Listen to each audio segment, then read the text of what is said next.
Boa noite, bom dia, boa tarde. Você está no AgroRaça Podcast e estamos no mês de junho gravando o nosso episódio maravilhoso do AgroRaça Podcast, o seu encontro mensal do agronegócio. Eu me chamo Anderson Santos Galvão, sou médico veterinário e apresentador do AgroRaça Podcast. Essa mesa quadrada com dois profissionais da prateleira de cima para a gente falar de um tema muito importante nessa edição.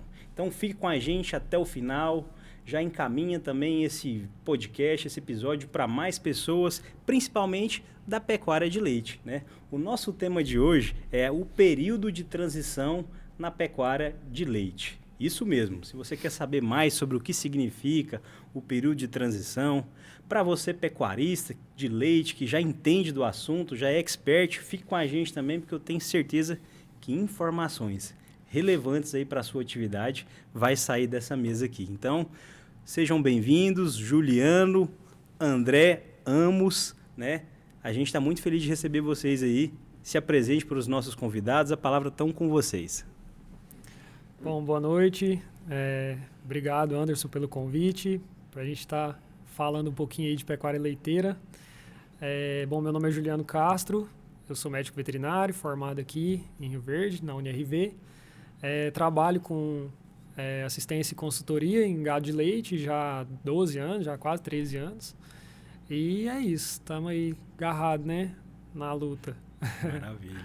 Ok, também para mim é um grande prazer estar aqui com vocês, né? Meu nome é André Amos, na verdade Carlos André de Almeida Amos, mas todo mundo me conhece por André Amos, sou médico veterinário, estou na estrada há muitos anos, né? Me formei há 46 anos atrás, então vi tudo passando na minha frente nesses anos todos, então a gente vai adquirindo uma certa experiência. Trabalhei no campo, trabalhei em empresas, tive uma passagem fora do Brasil também, e hoje eu trabalho como consultor em pecuária leiteira, principalmente em áreas de sanidade, né? Parte parasitária, sanidade e também em secagem inteligente. Maravilha. Estamos diante de um professor, né? Porque Sim. 43 anos de estrada, né, Juliano? Com certeza. E para a gente já abrir o nosso bate-papo, como o tema é período de transição das vacas de leite, né? O que significa o período de transição, né? O que é esse período e qual que é a importância para a vaca e para a atividade pecuária de leite? Ok, o período de transição, como o próprio nome está falando, né? Quer dizer, foi uma maneira de colocar didaticamente, né? Isso, vamos falar assim, a academia colocou isso daí para situar um período na vida da vaca onde muita coisa vai acontecer, tá? E nessa muita coisa que eu estou falando, está envolvido uma série de problemas metabólicos, né? E outras doenças desse momento, né? E isso criou uma série de manejos para tentar evitar esses acontecimentos que normalmente eles explodem na vaca recém-parida e ali compromete praticamente toda a saída dessa vaca e a lactação dela futura. Então, tudo isso daí, esse período normalmente vai de 3 semanas antes da aparição e mais 3 semanas depois da aparição, tá? Existem hoje alguns estudos dos caras tentarem diminuir isso daí, mas classicamente é isso daí. Então, é um período de transição. A vaca ela tá mudando muita coisa na vida dela e a gente tem que ter muita atenção nesse período. Juliano, e a relevância, né? Você que trabalha na atividade de leite, dando assistência em grandes fazendas, qual que é a relevância, a importância disso para a pecuária de leite? O período de transição, e às vezes se você quiser até alongar um pouquinho mais, falar da secagem também, desde que o animal vai para o pré-parto, fique à vontade. Bom, o período de transição ele tem uma grande importância, porque como o André falou, é nesse período que a gente faz determinados manejos para prevenir, principalmente, distúrbios metabólicos, como cetose, hipocalcemia, deslocamento de abomaso, e a gente entra com uma dieta tanto no pré-parto, né, antes do parto, e uma dieta pós-parto também, né, algumas fazendas adotam essa dieta pós-parto também, no intuito de recuperar a vaca o mais rápido possível do parto para que ela atinja o pico de produção mais rápido e em maior produção também, né? Esses manejos também vai garantir com que a vaca emprenhe melhor, né? Então afeta também diretamente na reprodução, né? Um dos grandes impactos também do bom manejo no período de transição é na reprodução. A gente pode falar, assim, quando a gente vai pensar numa linha de tempo, né? Às vezes para quem está nos assistindo, nos ouvindo, talvez ele não é da área, né? E ele vai entende pouco de leite, ou ele quer investir na atividade, né? Que às vezes o período de secagem, né? O pré-parto, o período de transição, talvez seria o período mais importante da vaca. É correto a gente pensar assim ou teria um período mais importante? O que vocês acham? Essa é uma pergunta bastante interessante, né? Porque a gente e não tem vamos falar assim, não tem um ponto de vista único para a gente colocar aí. Eu costumo falar que todo mundo, acho que já assistiu o Gladiador. No Gladiador, no comecinho do Gladiador, o Gladiador lá, não lembro o nome dele agora. Mel Gibson. Não, o outro lá, o Meridius lá, né? Ele fala, ele para chamar a equipe dele, fala, olha, tudo que você faz hoje ecoa na eternidade. Então, eu uso muito essa colocação para falar assim, tudo que você fizer no período seco ecoa na eternidade do período de lactação, né? Então, os erros que você colocar ali vai estourar lá, tá? Então, infelizmente, muita pouca gente dá atenção ao período seco, porque é um período improdutivo, entre aspas, de grana, né, de dinheiro efetivo na mão do produtor. A vaca não está em produção, mas ela está sim, ela tá preparando tudo para a próxima lactação. Então, na verdade, Anderson, as duas áreas são extremamente importantes. A primeira, que é o período seco, e aí o período de transição está dentro dele, é muito importante para o período de lactação, porque qualquer erro que se faça aqui, certamente vai ter um impacto no período lactacional, né? E aí é problema. Então o produtor vai, eu sempre coloco assim, esse boleto vai chegar. Ele vai ter que pagar os erros que ele fez ali, né? E o que ele disse a respeito de produtores que às vezes deixa a vaca de lado um pouco, né, não dá a devida atenção, às vezes coloca ela num lugar, né, pensando em gado a pasto, né, pequena propriedade, às vezes coloca ela lá no fundo da fazenda, num pasto com a braquiária rapada, né, não dá a devida atenção, e às vezes quando ela já está nos dias de parir, é que ele traz para a porta e vai tratar bem, e às vezes pode ter até um impacto negativo. Exato.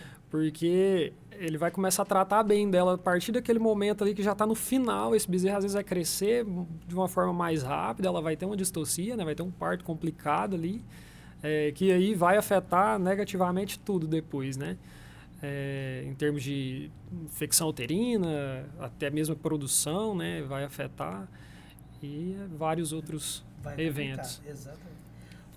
Uma das coisas que eu acho muito importante no entendimento desse contexto, e ele é facilmente de se entender, é o seguinte: se a gente imaginar uma bezerra holandesa, ela vai nascer com alguma coisa entre 38 a 40 quilos, tá?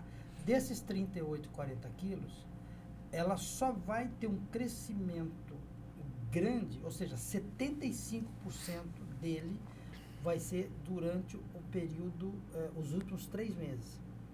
75%. Então, ela só cresce 25%. 75% vão ali. Desses 3 meses, 2/3 deles, ou seja, de 90 dias, 60 dias é o período seco. O período de transição está dentro dele.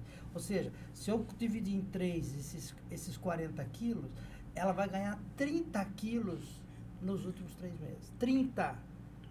É uma coisa... É muito maluco isso daí, percebe? Então, qualquer errinho que a gente tiver ali, você vai ter... fatalmente, você vai comprometer parte da tua lactação. Ou da vida da tua bezerra também. Show!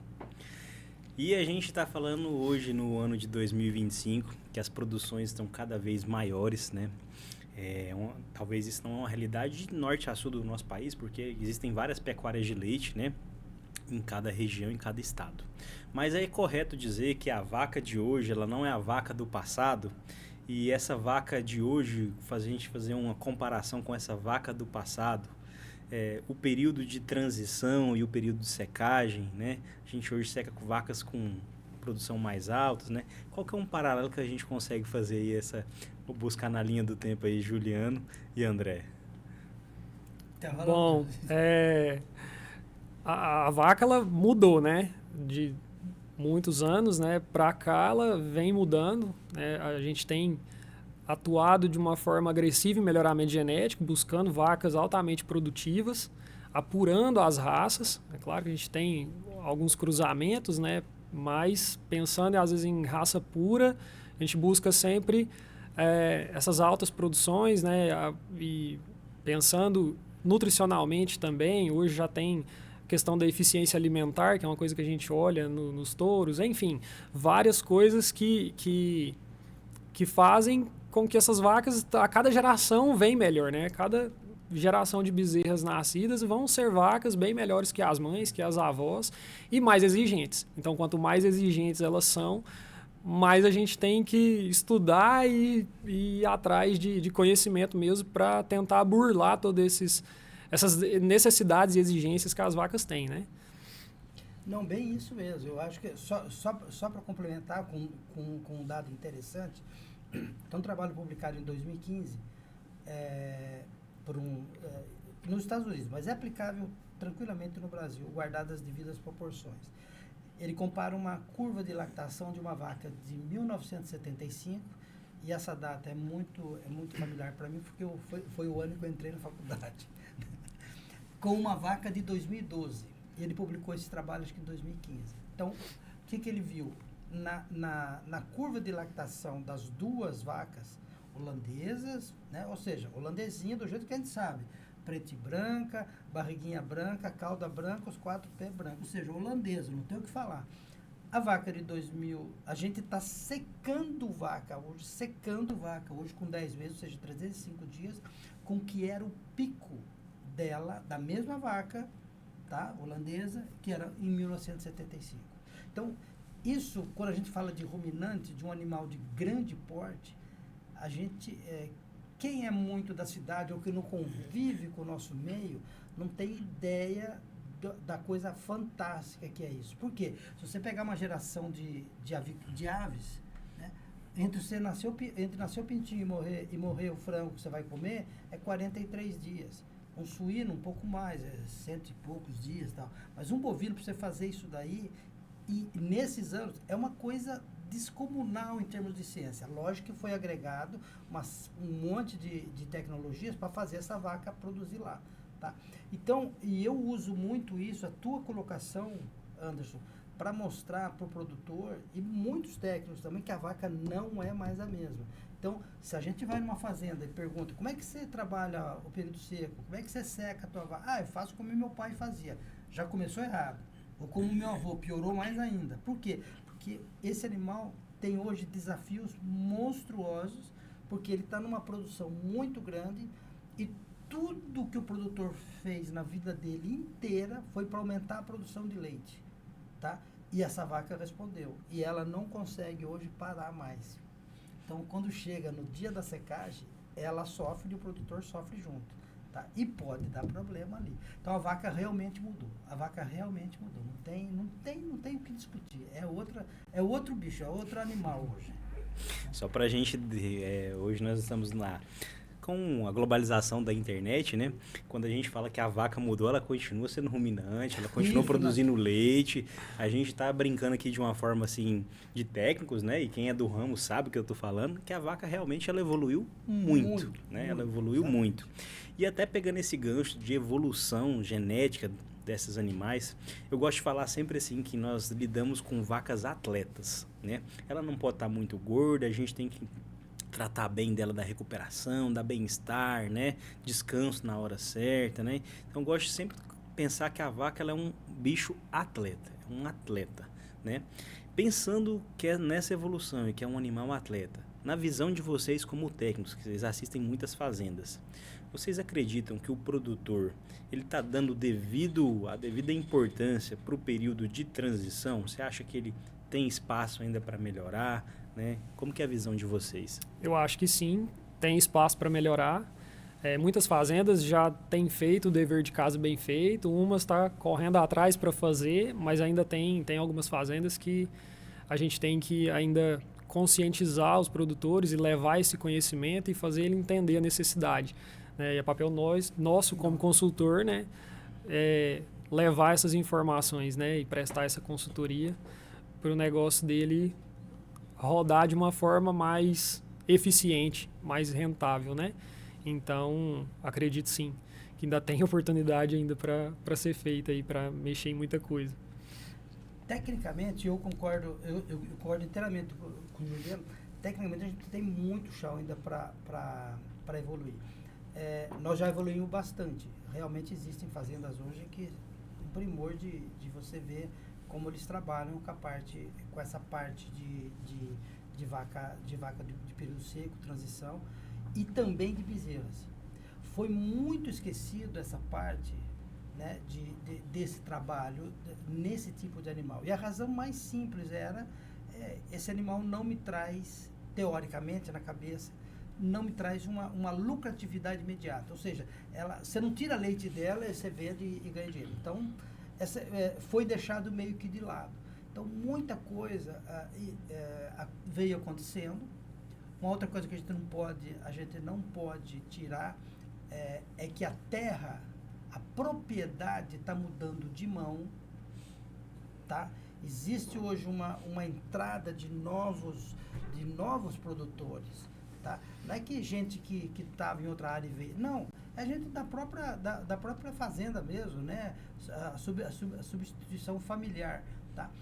Esse indivíduo que está assumindo no lugar do pai já tem curso superior, já tem uma série de coisas e tem um entendimento da importância disso daí. E assistência técnica, né,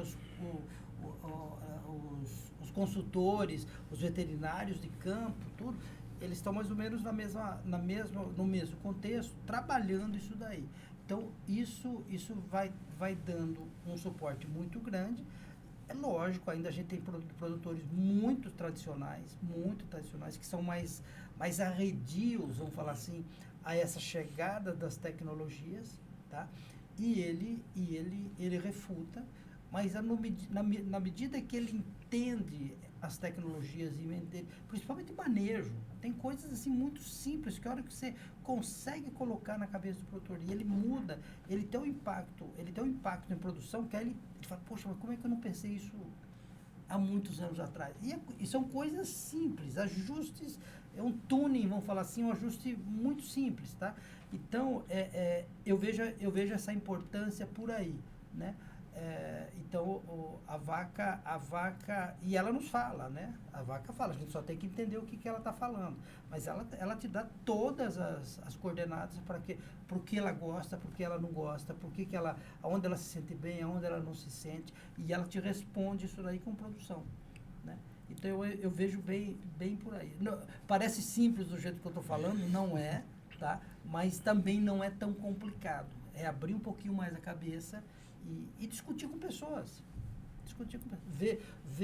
Assistir podcast que é no teu aqui, onde tem gente técnica conversando. E procurar um pouquinho mais de informação. Bacana, muito bom.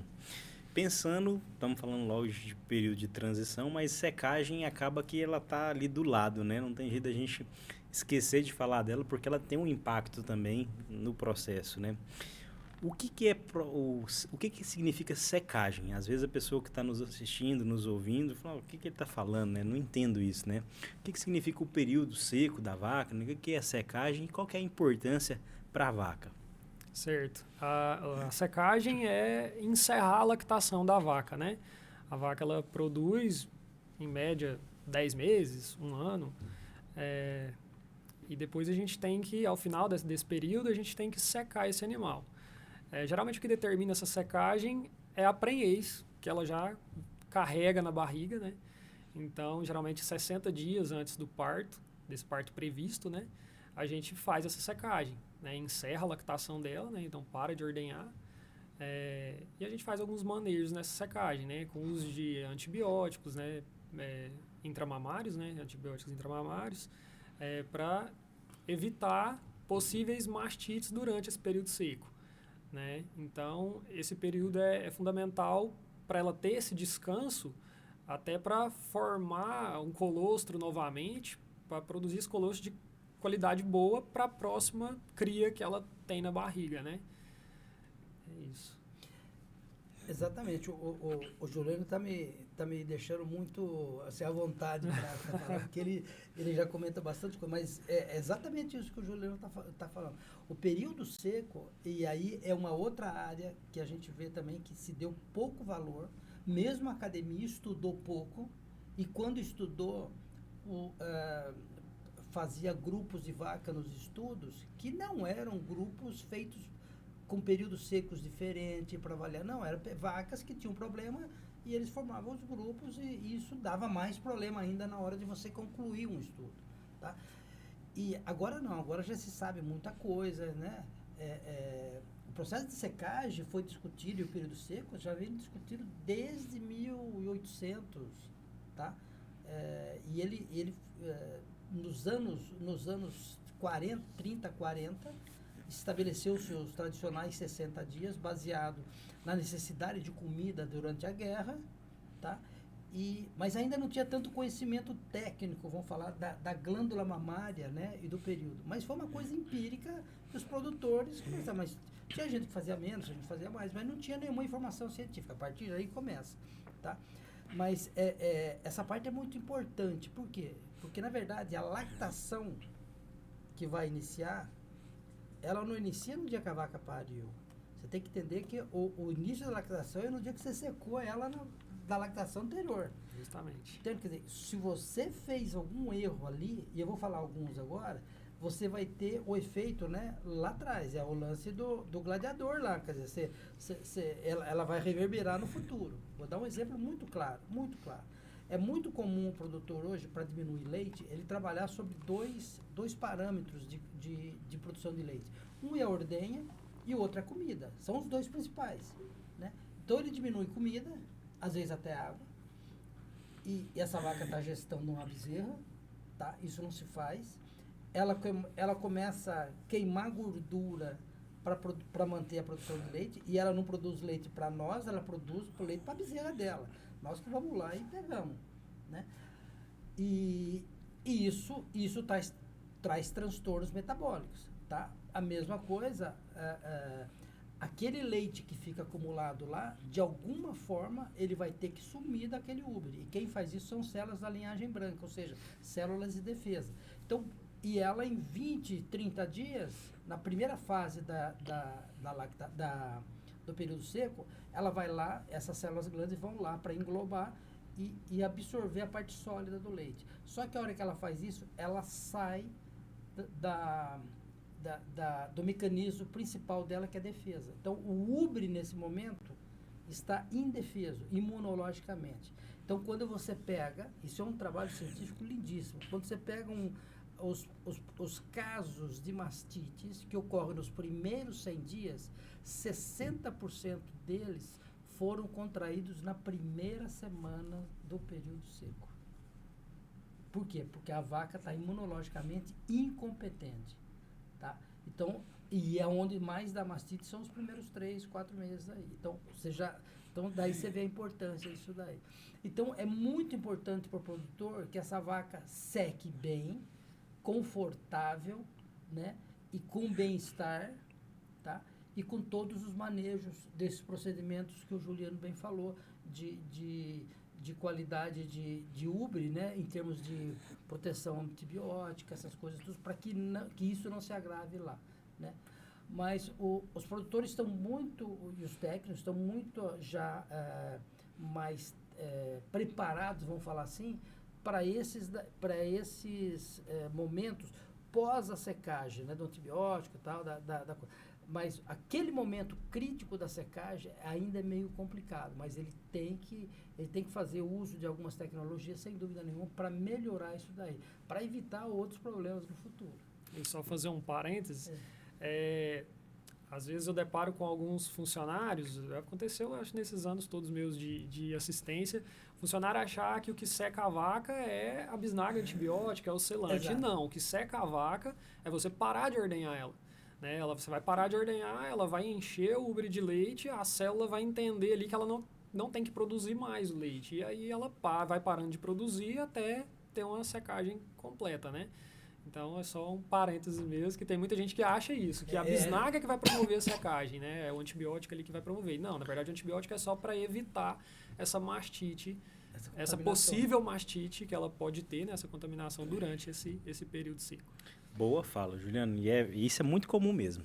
No balcão de loja a gente escuta muito, que eu já vou aplicar porque ela vai parar de produzir, né? A gente escuta isso da boca do produtor, né? Porque ele tem essa convicção, né? Que se ele aplicar, vai parar. Não, mas é o ato do manejo, se ele parar de levar ela para a ordenha, parar de massagear, o contato ali, o barulho da ordenha, né? O fosso, todo esse estímulo que vai fazer com que ela pare. Nós trabalhamos, né? E ao longo de um trabalho a gente tem um salário, né? Se a gente for fazer um paralelo aqui, né, ao longo de um ano, 6 meses, né, cada um às vezes tira mais férias ou menos, né, o período de transição e o período seco da vaca são as férias dela, né, é o momento que ela está descansando, né. E nós, no nosso momento também de descanso, nas nossas férias, a gente recebe por isso, né. Ah, tá aqui, ó, o seu lerite, você vai receber ali por conta das férias, né. E muitas das vezes o produtor ele não está pagando as férias devidas, às vezes, para o produtor, para a vaca, né. Exatamente. Né? E você falando assim, é a primeira coisa que vem na minha mente, né? Quando você for secar ela, for fazer o processo, né, de levar ela para o pré-parto, paga o salário dela, né? Deixa ela descansar bem, dá o alimento que ela precisa, né? Trabalhando legal. Vai voltar trabalhando legal, né? Não, mas é bem isso aí mesmo, o Anderson. O que acontece é que como é que fala? O período seco, se a gente dividir o período seco, você tem 3 fases do período seco, uma fase de involução que a gente chama de involução ativa, uma fase de involução constante e o finalzinho que é a colostrogênese. Quando você analisa isso daí didaticamente, daria os tradicionais 60 dias, tá? Mas e ela ela pode até ser mais do que isso se essa vaca for muito produtiva. E as nossas vacas hoje, elas estão mais produtivas. Então, o que acontece? Se você não fizer a coisa bem feita, você vai punir quem você não deve. A punição vem para a tua melhor vaca e não para a tua pior vaca. Porque a tua pior vaca tá com um ombrinho desse tamanho, uma cabritinha, ela vai tranquilo, né?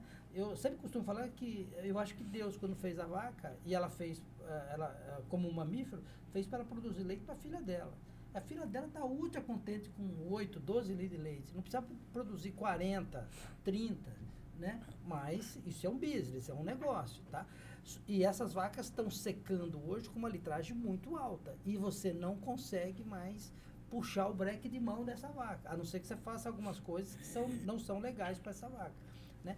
Mas se você trabalha bem, é aquilo que você falou, nas férias, entre aspas, dela, se alimenta bem, você evita uma série de coisas, você prepara essa vaca para uma série de eventos que podem acontecer lá perto do parto, certamente ela vai voltar das férias tranquilona, com um bezerrinho no colo e vai dar leite para alimentar, né? Não estava no nosso script, mas a gente tem que falar disso, né? Quando eu mencionei aqui de pagar o salário, né, nas férias, tem um produto que não sai da minha cabeça que chama-se Velax. E aí eu quero ouvir o seu depoimento, Juliano, para essas vacas que a gente vai secar com muita produção, né? Na sua visão como técnico, você acompanha muitas fazendas, pagar esse salário, na minha visão, é pagar o Velax.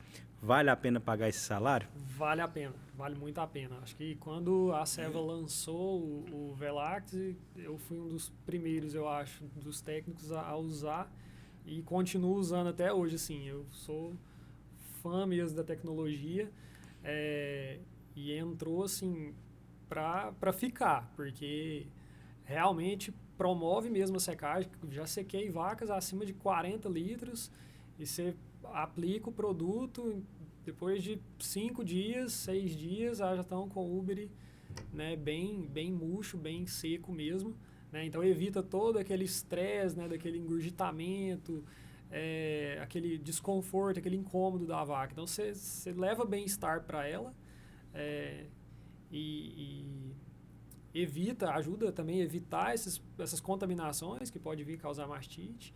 Então, assim, é uma tecnologia que eu acho indispensável hoje. Eu vejo o Velactis, Anderson, como uma ferramenta importantíssima hoje para o produtor de leite moderno. Tá? Por quê? Porque as nossas vacas estão realmente num nível de produção muito elevado, muito elevado. E por condições fisiológicas normais, ela já não consegue mais parar. Tá? Então, vou dizer algumas coisas assim, por exemplo, uma vaca de 8 a 10 litros, 12 litros, até 15 litros, você tem um plug de queratina, que é uma cerazinha produzida pelo bico do teto, para não deixar vazar leite e para não deixar subir bactéria, tá? Ela não consegue mais produzir uma queratina ali por causa da pressão interna do úbrio que ela está produzindo. Quando você seca a vaca e você faz a última ordenha, não é que é nenhum interruptor de luz que você apagou e falou, ó, acabou, apagou a luz. Não, ela vai continuar produzindo leite amanhã. Então, ela pode armazenar, por exemplo, 70, 80 litros de leite. Por exemplo, se você tem uma vaca de 30 litros secando, ela fatalmente em 3, 4 dias, aquele úbrio vai estar armazenando de 52, 54 litros. Então, é uma pressão monstruosa, aquilo exatamente o que o Júlio falou, essa vaca está incomodada, ela está mugindo o tempo todo, ela está vocalizando, ela está falando para o senhor, pelo amor de Deus, cara, arranca esse negócio daqui de mim. Tá? Eu tenho vídeos bem interessantes disso daí. Ela está muito dolorida, incomodada. Ela não consegue deitar. Tá? Ela quer deitar, mas a hora que ela deita, ela pressiona com a perna acima. O úbrio dói, ela se posiciona em pé. Então tem esse cara que eu falei, esse pesquisador que fez esse trabalho comparando as curvas de lactação, ele avaliou isso também. Então ele media em tempo quanto que a vaca fica na porteira, esperando que alguém vá lá para ordenhá-la. Tamanha a dor que esse animal está sentindo. Então, tudo isso tem um efeito muito, muito ruim. E o Velactis protege disso tudo. Tá? O grande problema do Velactis... Problema não. Foi uma coisa que a gente... quando esse produto foi lançado, eu comecei a ver algumas coisas, a analisar curvas de produção. E aí eu vi que vacas tratadas com Velactis aumentavam a produção de leite na próxima lactação. Tá? Falei, putz, isso aí é muito interessante, muito interessante. E aí quando fui para o México, as fazendas do México são muito grandes, eu comecei a trabalhar com um número de animais muito grande. E isso, em todas as fazendas que eu ia, acontecia isso. E aí eu não dormia mais, cara. Eu queria saber por quê. E a gente estudou bastante isso daí. Quando a gente veio para o Brasil, quando eu voltei para o Brasil, a gente pegou uma fazenda no estado de Minas Gerais, fazenda igual que vocês têm aqui, tá? Era um freestall, silagem, ração, ambiência, tudo que vocês têm aqui. E a gente fez 2 grupos de 200 animais, basicamente, e fomos medindo a produção de leite dessas vacas. Um grupo tratava com Velactis, o outro grupo não. E ao final de 200 dias, e a gente só parou em 200 dias, porque o produtor falou, gente, deu, né? Acho que já deu para ver que o produto é diferente. Ao final, deu 1,89 litros por dia. Né? Isso pagava o produto e dava uma contribuição financeira para o produtor muito grande, muito grande. Existem produções até maiores do que isso. Eu tive produções até maiores do que isso no México. Mas isso foi uma coisa muito interessante que a gente conseguiu com o produto. E a razão disso não tem mágica. Isso é uma fisiologia e a gente conseguiu trabalhar a fisiologia da vaca a favor nosso, o produtor, para melhorar isso daí. Toda vez que você mantém uma vaca com nível de prolactina, que é um hormônio, mais baixo durante o período seco, tá? Essa vaca desenvolve receptores de prolactina no seu úbere, tá? Então a expressão genética de receptores no úbere é maior. Então qualquer prolactina que desce no início da lactação, ele pega e transforma isso em leite. Então corresponde a por que aumenta a leite. É lógico que a melhor saúde de úbere também dessa vaca, tudo o bem-estar que ela tem, tudo isso agrega. Mas o que dá o volume de leite foi isso daí. Então, eu acredito que o Velactis hoje é uma ferramenta muito legal. Os produtores entenderam como é que se usa e os benefícios que ele pode trazer. tá? E só para finalizar e pontuar uma coisa que o Juliano comentou, o Juliano comentou de vacas que ele secou com 40 litros, tá? O produtor fica muito preocupado nessas vacas maiores. Sim. Tá? Então, o que acontecia? Era um fato que eu convivi muito no México e hoje eu já vejo acontecer aqui. Tá? Com o advento dos compost, o produtor viu e ele gostou da brincadeira, né? Brincadeira que falando do sistema, ele começou a botar a vaca lá dentro. Tá? E hoje, muito compost, você vai, ele está super lotado. Isso é ruim.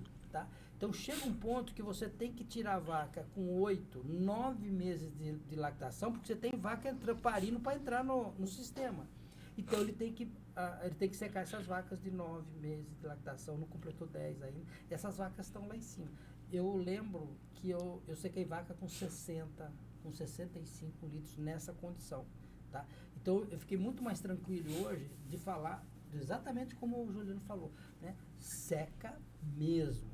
Não tem desculpa não, seca e seca mesmo. Porque ele, na verdade, ele bloqueia a prolactina e a prolactina é o estimulador, vamos falar assim, da produção de leite. Você cortou aquilo lá, a vaca não produz mais leite. Simples assim. Bacana. Se não tivéssemos essa ferramenta, as vacas iriam sofrer muito mais, né? Provavelmente. Bem provável. Então vale a pena pagar esse salário nas férias dela, né? Porque ela vai entregar pelo menos quase 2 litros a mais, né? Exato. Durante a sua lactação, né? E é estudo científico, né? Não é a nossa visão aqui, a gente está baseado em estudo científico. Exato. A gente está falando assim dos estresses, né? O estresse térmico pode ser um dos influenciadores nessa questão lógico, né? Que durante toda a lactação da vaca, sim, né? Mas o estresse térmico ele pode ser um vilão no período de transição? Sim. Estresse térmico é um grande vilão. Acho que em qualquer categoria, em qualquer fase da vida do animal, mas no período de transição, eu acredito que ele impacta até mais. Essa vaca está no final da gestação, ela já está entrando numa certa imunossupressão fisiológica dela. Isso. E a gente ainda condiciona ela, às vezes, numa situação de estresse térmico, né? Um piquete que não tem sombra, com restrição à água, né? Com condições precárias de higienização, vamos dizer assim, né? No período chuvoso, por exemplo, às vezes coloca no barro, né? Pensando nos barracões também, às vezes o pessoal, fiz o barracão das vacas em lactação, e mesmo assim manda as vacas para fora. Ou às vezes até acha um cantinho lá dentro do barracão, coloca elas, mas para reduzir custo, não coloca ventilador, não coloca aspersão, acaba que dentro do barracão elas também passam por estresse térmico. E isso vai impactar num pós-parto ruim, onde ela vai ter tudo de ruim mesmo, de problema metabólico e baixa produção, possível descarte, enfim, tudo que a gente não quer, né? Não, bem por aí. Eu acho que a gente está começando hoje no Brasil um entendimento melhor dos efeitos adversos, vamos falar assim, do estresse térmico. Até porque a gente vive num país tropical, né? Não temos jeito de fugir. Entende? Então, manejar a vaca em Wisconsin, Minnesota, Dakota, Nebraska, tranquilão, melzinho na chupeta. Por quê? Porque a temperatura lá, a média deles, clima temperado, tranquilo. O nosso aqui não. E de vocês aqui, no centro-oeste, é pior ainda, porque, né, é bom para vaca em lactação. Não o estresse térmico, mas o calor, a luminosidade, tudo bem, é bom. Mas o estresse térmico, e a gente entra muito... Eu estou falando isso porque eu já fiz muito análise de estresse térmico com os bottoms, né?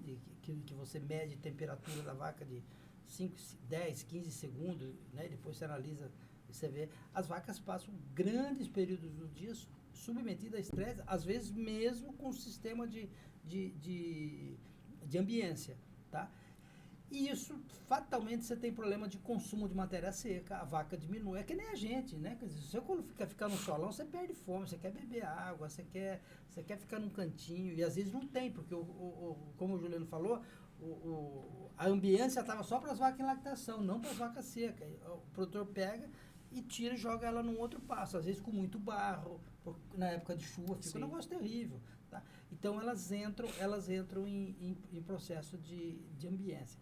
Isso chega a levar até aborto. Sim. Isso chega a levar a esse nível, tá?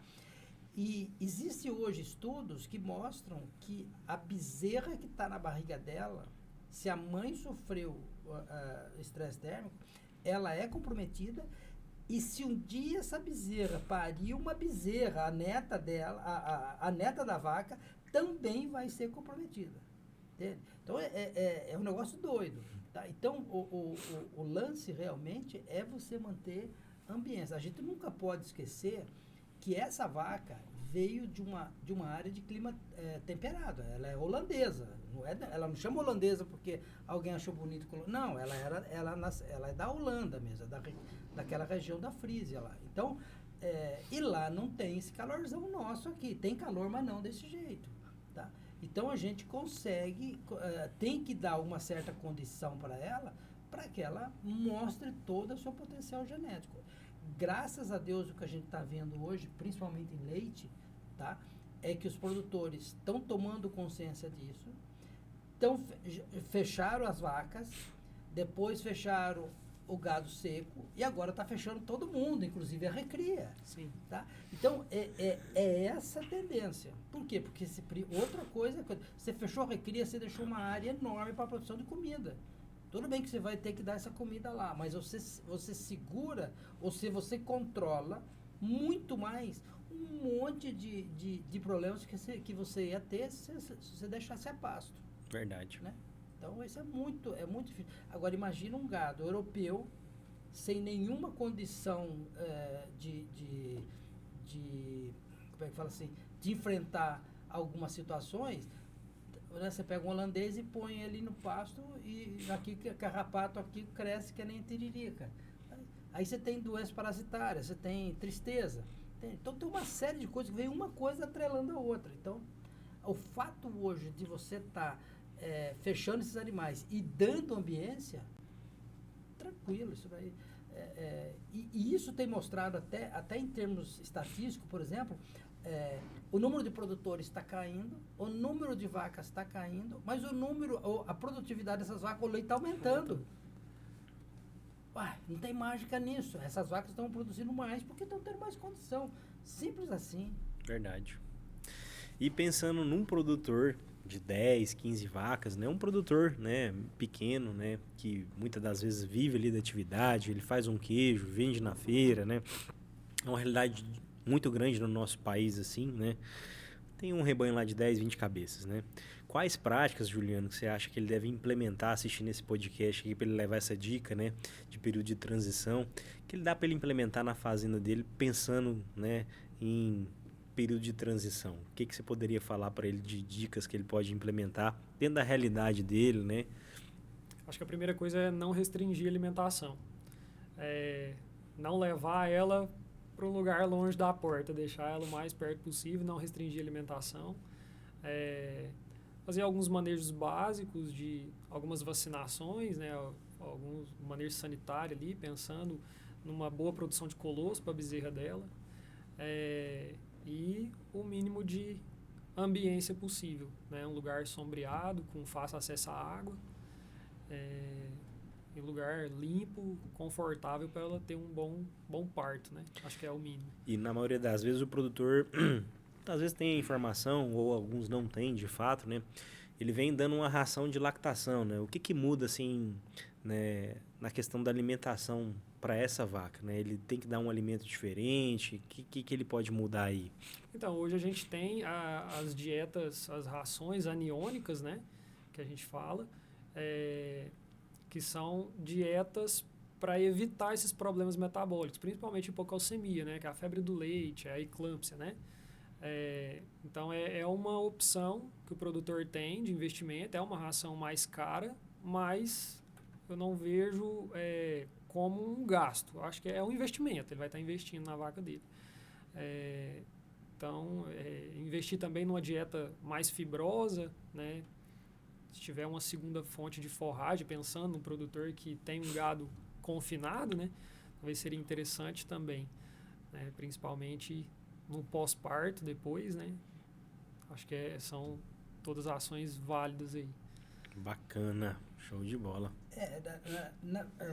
Complementando um pouquinho o que o Juliano falou, e ele falou a coisa mais importante foi a abertura da resposta dele, quer dizer, não deixe essa vaca passar fome, alimente-a no sentido de cobrir as necessidades desse animal na fase que ele está, tá? Então, não se deve fazer esse animal passar fome. E o que é importante? As dietas que se usa, ela é muito importante, principalmente para vacas de alta produção, tá? Para você parar alguma coisa. As dietas para animais, por exemplo, do seu Pedrinho, que tem 20 vaquinhas, às vezes não precisa tanta elaboração assim, porque a vaca dele não é de altíssima produção. Mas aí quem decide isso é ele e o veterinário dele, o técnico que pode ajudá-lo, tá? Outra coisa, as dietas são feitas principalmente inicialmente para coibir as dietas que a gente chama de acidogênicas, né? Ela tenta diminuir a quantidade de cálcio, absorção de cálcio, para que a vaca comece a tirar do osso dela. Só que isso não é feito assim, demora alguma coisa, por isso que você faz 21 dias antes, tá? Para que ela, no dia da aparição dela, e ela começa, o colostro já é altíssima quantidade de cálcio, ela está gestando uma bezerra nesses 21 dias, com um nível de demanda de cálcio altíssimo, ela vai tirando do osso e vai trabalhando isso daí. Então, quando ela pare, a tendência é ela não ter os problemas de febre do leite. Quando eu me apresentei aqui, falei, olha, eu me formei faz 45 anos, então eu vi tudo isso aqui passar na minha frente, né? Então eu vou contar por que eu estou falando isso. Quando eu me formei, a gente não tinha problema de febre do leite. Era uma coisa assim esporádica, muito rara. Né? Por quê? Porque as vacas produziam um pouquinho de leite. Tá? Eu, na minha época de faculdade, eu já assinava uma revista americana, chama Hordes. Hordes era uma revista grandona, assim, linda pra caramba. Né? E eu via muita coisa sobre febre do leite. Muita. Eu falei, cara, mas a gente não tem. Eu aprendi na faculdade, mas a gente não tem tanto. Passada a fase, final dos anos 80, começou a dar problema. 90, o problema exacerbou. Só que a gente tinha produtos já, né, os cálcios injetáveis aí, e você controlava. A partir dos anos 2000, isso virou absurdo, de problema. Tanto que começaram a surgir os bolos, os drenches, aí a dieta aniônica. Por quê? Porque o problema, você que tem um estabelecimento, você vai lembrar disso. Nos últimos 15 anos, o número de bolos que chegou para hipocalcemia. Não é à toa. Por quê? Porque houve um número de casos muito grande. Então, se você for analisar qualquer rebanho que você vai lá analisar com as fitinhas lá para ver se tem muita vaca com hipocalcemia subclínica. E o mais louco de tudo, Anderson, é que a hipocalcemia, que muita gente não dá tanta importância, ela é o pivô de toda a engrenagem da desgraça. Tá? Justamente. Porque ela dá um start. Então, por exemplo, se a tua vaca tem um problema de hipocalcemia, ela diminui contração muscular, principalmente do útero. Ela ela não consegue expulsar a placenta. Segurou a placenta, você tem retenção de placenta. Reteve retenção de placenta, você vai ter uma endometrite. Tem uma endometrite, você vai ter problema reprodutivo. Tá? Você tem a endometrite e retenção de placenta, você tem uma vaca que começa a deixar de comer, de repente ela desenvolve um deslocamento de abomaso. Então, repara uma mastite. Como uma coisa está ligada, uma mastite, porque ela também diminui. Hoje sabe-se, por exemplo, que quando essas vacas também, isso acontece quando a vaca está como é que fala? Em estresse térmico. As células do intestino, os enterócitos, eles dão pequenas aberturas, pequenas brechazinhas entre essas células e passam substâncias tóxicas, tá? Que podem chegar no úbere e vai dar mastite. né, que chamam os lipopolissacarídeos. Então, quer dizer, até isso a gente sabe disso hoje. E tudo pode estar começando lá com uma hipocalcemia. Então, por isso que é importante isso daí. No produtor um pouco menor, né, tem que se analisar isso daí, porque infelizmente ou felizmente, sei lá, a vaca não é muito, não é querer comer uma picanha para ela, tá? Ela não gosta muito da dieta aniônica. Se você falar para ela, você gosta? Não sou muito chegado, né? Mas ela come e isso é importante para ela nesse momento. Mas o mais importante mesmo é deixar ela numa área limpa, numa área arejada, numa área de sombra, com comida no coxo, coisas simples mesmo, simples. Lógico, fazer um programa de sanitário de vacinação, tá? Não expor esse animal numa temperatura elevada, tudo isso ajuda a manter essa vaca. E é justamente a nossa próxima pergunta, né? O que a gente faz de protocolo sanitário, de vacinas, de medidas, né? De prevenção nessa fase de período de transição? Se a gente puder fazer uma linha do tempo aí, começou a secar essa vaca, né? O que a gente deve fazer, né? Com os próximos dias, até pensando no parto lá. O que vocês têm adotado nas fazendas que vocês assistem? O que é interessante o produtor colocar em prática e implementar na fazenda? Sim, é importante, além do protocolo de secagem em si, né, das bisnagas, até mesmo do Velax, é importante fazer vacinas também, né? E aí vai de cada fazenda, da necessidade, do desafio de cada fazenda, na hora de definir quais as vacinas usar, né? Vermifugações também é importante, não só na secagem, mas na entrada do pré-parto também, né? Tem algumas vacinas que precisam de dose e reforço, então você faz a dose ali na secagem, o reforço na entrada do pré-parto, principalmente vacinas contra diarreia neonatal, né? Pensando em produzir anticorpos nesse colostro para imunizar as bezerras, né? As bezerras nascem sem imunidade nenhuma, então a primeira vacina, vamos dizer assim, que elas recebem é via colostro. Então, é muito importante essas vacinas contra a diarreia neonatal, né? Então, entra aí rotavírus, coronavírus, salmonela, E. coli, né? Então, é muito importante estar fazendo essa vacinação. E outras vacinas que o produtor ou o técnico que atende ele achar necessário, né? Vacinas reprodutivas, né? Eu, particularmente, faço as vacinas reprodutivas seguindo um calendário sanitário, tem os meses que é feito, independente se a vaca está parida ou não, né? Mas tem algumas fazendas que às vezes adota em alguns determinados momentos, né? Ou às vezes até na secagem. Mas a que eu considero assim, mais importante é a contra a diarreia neonatal. Perfeito. Não, legal. Seguindo a linha do tempo e entendendo que o momento de secagem é muito importante, tá?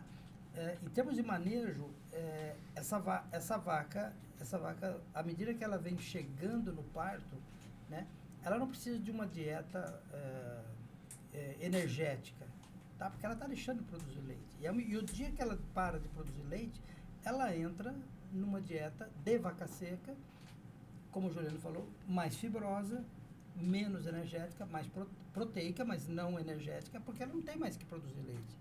Você deu as férias para ela. Mas eu costumo também indicar que não se faça diminuição de comida, não se faça diminuição de água, faça o manejo normal dessa vaca, não tire ela do lote, desde que você faça a aplicação do Velax. Por quê? Toda vez que você muda ela de lote, você cria problema de socialização com outras vacas. Você aumenta trabalho, porque você vai ter que alimentá-la diferente. Você vai ter que aumentar trabalho também no fosso de ordenha, tá? Porque você vai ter que tirar de separado. Então, é uma confusão doida e isso pode dar problema. No dia do parto, no dia da secagem, você faz os procedimentos normais, faz a última ordenha, aplica uma bisnaga antibiótica, aplica um selante e intramuscular você faz a aplicação do Velax. Pronto. Aí leva ela para algum lugar que não muito perto do sistema de ordenha, para ela não ouvir para ela não ver as companheiras, né? Não ver muitos caras os ordenadores, tá? Para ela não ter um reestímulo de produção de leite. E ela vai ficar quietinha lá, sem dúvida. Ela não tendo leite dentro do útero, ela vai ficar quietinha. O Juliano já colocou essa parte de sanitária, e ela é exatamente o que o Juliano falou, quer dizer, você define, o técnico define quais são os desafios que ele tem lá dentro, tá? Para fazer esse programa sanitário de vacinação. Tá? Uma coisa que eu gostaria de salientar é que muita gente faz no dia da secagem. Então, o dia da secagem é um dia muito complicado para a vida da vaca. E toda vez que você estressa ela, ou nos dias anteriores, ou naquele dia que vai ser já estressado, você tem um estresse e tem um aumento de cortisol. Cortisol é o hormônio né, a molécula do estresse. E você tem fatalmente uma diminuição do consumo de matéria seca. Tá? E ela precisa comer. Não do jeito que ela comia antes, mas ela precisa se alimentar. Tá? Então, fazer isso em outra hora. Então, por exemplo, não fazer casca no último dia, no dia da coisa. Se puder evitar, evita, porque vai dar problema. Você não fazer a vacinação no dia da secagem. Por quê? Se eu tenho um cortisol agindo, eu promovo uma imunossupressão. Se eu dou uma vacina, e a vacina eu quero que tenha uma resposta imunológica, eu comprometo essa vacinação. Então, hoje já tem estudos mostrando que você pode vacinar lá para o dia 21, 28, antes do parto previsto, com respostas muito boas. Não tem muita diferença entre 21 e 28, antes do parto. Então, é mais uma coisa interessante de se fazer, né?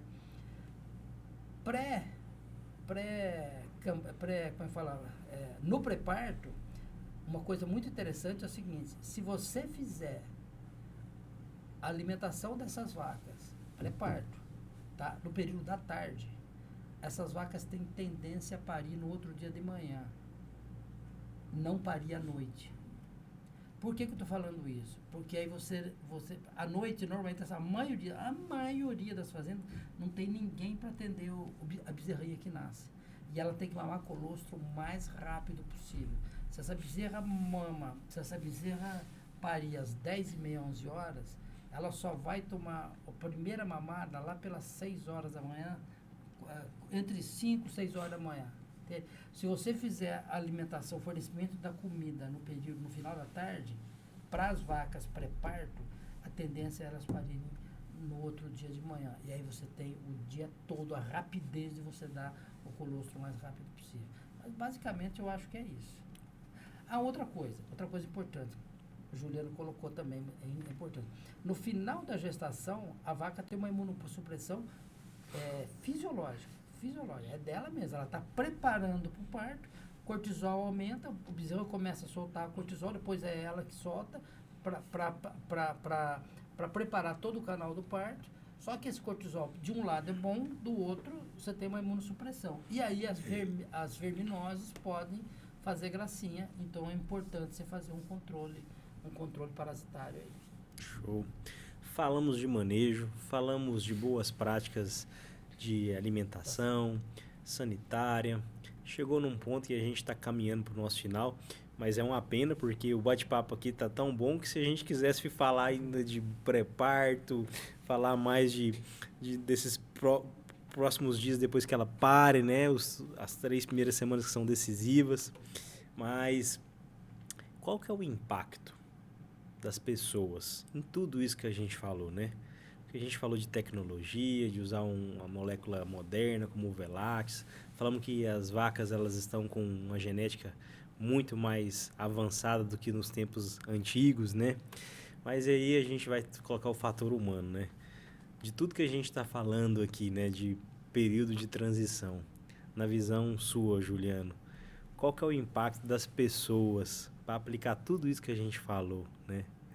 Acho que as pessoas são o gargalo de tudo isso, né? Não adianta nada a gente querer aplicar tudo que a gente falou aqui se não tiver eles lá no dia a dia, né?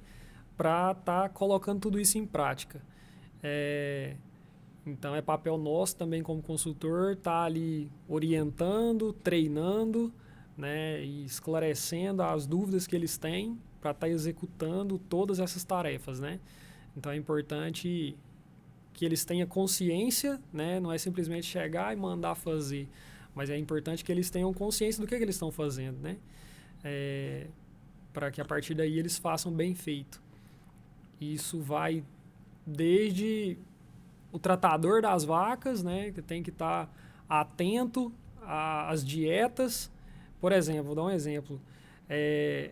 Uma fazenda que eu atendo tratava das vacas em lactação, ou era da recria, não sei. Enfim, tratava de um lote que tinha uma dieta que não era específica, né? Igual a do pré-parto, era uma dieta diferente. E o tratador não estava observando que estava sobrando o trato desse lote anterior. E aí ele vinha logo após tratar do pré-parto. E aí ele entrava com a dieta no vagão, a dieta aniônica, né? E essa dieta, ela acabava perdendo o efeito porque misturava com esse resto do outro lote. Diluía. Então perdia o efeito, né? E a gente começou a ter problema dessas vacas depois do parto. E até que a gente achou o problema, né? Já deu um pau meio grande lá, né? Que perdemos alguns animais, os que não perdeu a lactação, mas enfim, foi uma certa falta de atenção. Então, a partir do momento que a gente diagnosticou o problema, a gente foi até ele para treinar ele o que fazer com o vagão para evitar o problema, né? Então, assim, dei um exemplo de inúmeros que eu poderia citar aqui, né? Da importância do funcionário, né? Do colaborador em todo o processo, né? E nossa função também de estar treinando e orientando, né? O que deve ser feito. Não, legal. Ontem, vou contar um fato de ontem. Ontem. Eu fui numa fazenda, foi o dia que fez frio aqui pra caramba. Eu tava numa fazenda, acho que lá em Jataí, e visitei uma fazenda e o rapaz que estava nos atendendo, que era o veterinário, teve que sair momentaneamente e ele nos deixou com um senhor lá, o senhor Geraldo. Ele veio lá e a gente começou a fazer pergunta para ele e falou: rapaz, eu não tenho muita informação para dar porque eu tô novo aqui. Ah, legal, senhor Geraldo. O que o senhor faz? Ele virou para mim e falou assim: eu trabalho com gente. Opa, eu gostei da resposta e puxei a língua dele. Então, o que esse homem está fazendo lá?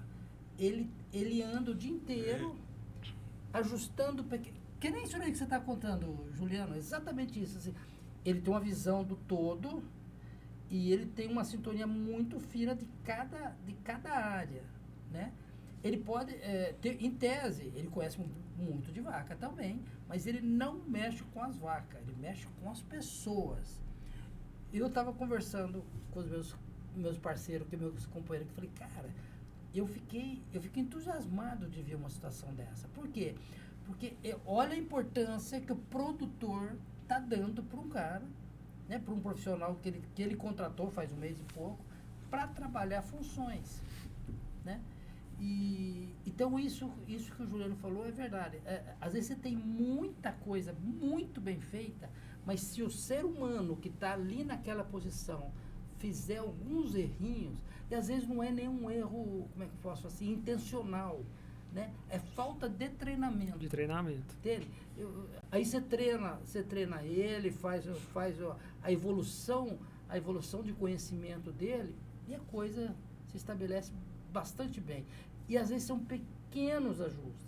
Então, quando a gente está focando hoje na vaca em transição, e ela é um animal, nesse momento, de ajustes, sabe, tuning, assim, que você vai pouquinho. Mesma coisa do bezerro, tá? Então, são coisas que, a hora que você fala para o bezerreiro, por exemplo, no caso de um bezerreiro, ou às vezes você vai falar isso para o produtor, ele acha que desculpa o termo, mas ele acha que é frescura.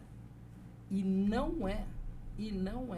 Eu sempre falo que o que mais mata bezerro, tá, é a não acreditar que o animal é extremamente sensível e nasce sem nenhuma condição de anticorpo, nada, sem imunidade nenhuma.